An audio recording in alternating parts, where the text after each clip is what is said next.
Hey there, we all sometimes feel so down after facing failures in whatever the work we are doing. And I'm sure you surely wanted to know about the reasons behind that failure. But before knowing about the exact reasons, first let us know about the term failure. Failure can be defined as the state or condition of not achieving a desirable or intended objective.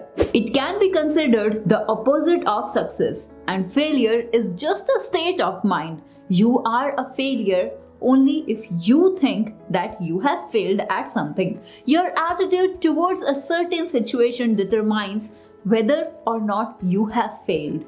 The fact is that everyone fails in something or the other at some point in their lives. It is easy to think negatively when it seems that everything that you have done is not good enough. Now I am going to give you some of the examples of the failures, and after then only you can come to a conclusion by yourself. First one is only 400 Cokes were sold in its first year of the production. Second is Albert Einstein's PhD dissertation was rejected. Third one is Henry Ford that had 2 bankruptcies before his famous success. Fourth is Thomas Alva Edison, the inventor of the electric bulb, failed no less than 10,000 times before he succeeds. But he said, "I was not failed. I have just found 10,000 ways that won't work." Maybe you have now knew that disappointments, rejections, unsuccessful attempts were not failures to the successful people. They used them as stepping stones to success. This is the difference between people who win and people who won't. Failure is not the lack of success. Well, people are looking only the successes of others. They are not seeing the struggles, frustrations, and disappointments that they have faced. Ralph Waldo Emerson, who was a successful American essayist, lecturer, and poet, told men succeed when they realize that their failures are the preparation of their victories. Successful people do not blame others for what has happened to them, and they do not use other people's definition for their success and their failures. They use their own. They just change their paths, they reassess their goals, trying something new or adjust their directions to them. To them, failure happens when they stop trying to achieve their personal best. Now let us know about the exact causes of someone's failure. The following factors what I am going to tell you that you can be considered as cause of failure. The most common failure causing problems and their situations, and the first cause is lack of persistence. More people fail not because they lack in their knowledge or talent, but because they just quit. It's most important to remember 2 words. First one is persistence and second one is resistance. Persist in what must be done and resist what you ought to be done. Try new approaches. Persistence is important, but repeating the same actions over and over again, hoping that this time you will succeed, probably won't get you any closer to your objective. Look at your previous unsuccessful efforts and decide what to change. Keep making adjustments and mid-course corrections using your experience as your guidance. Second cause is lack of conviction. People who lack conviction take the middle of the road. But what happens in the middle of the road? You get run over. People without conviction go along to get along because they lack confidence and courage. They conform in order to get accepted, even when they know that what they are doing is wrong.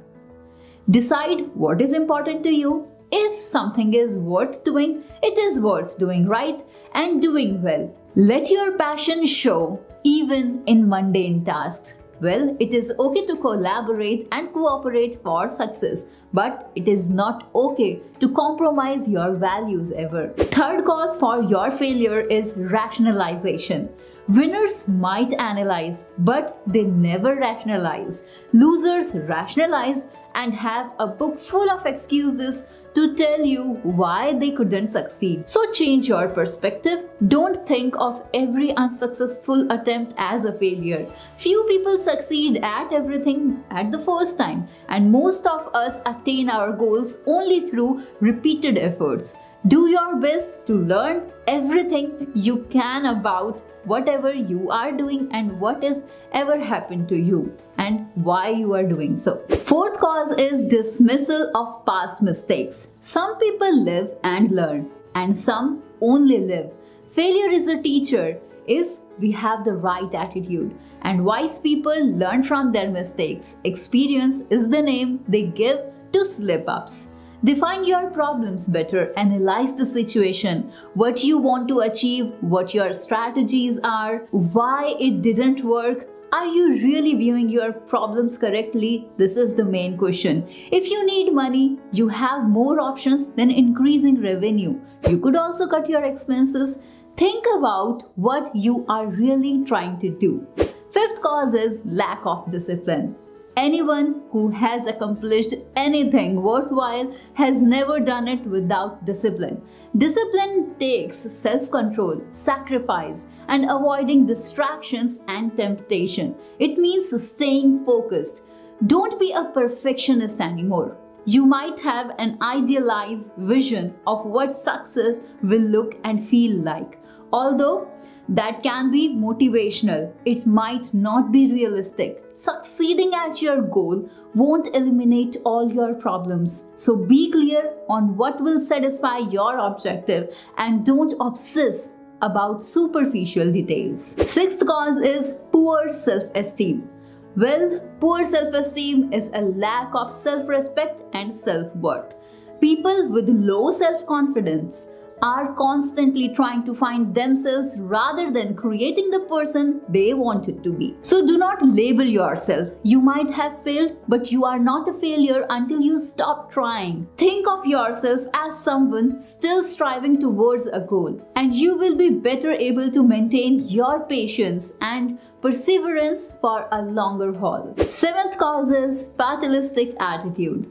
Well, a fatalistic attitude prevents people from accepting responsibility for their positions in life. They attribute success and failure to their luck. They resign themselves to their fate, regardless of their efforts, that whatever has to happen will happen anyway. This should not be the attitude. Look in the mirror every day and say, I am in charge of my life. You might not have control over every phase of your life, but you have more control than you realize. And you are responsible for your own happiness and your success. Your attitude determines your attitude, and you can turn downs into ups.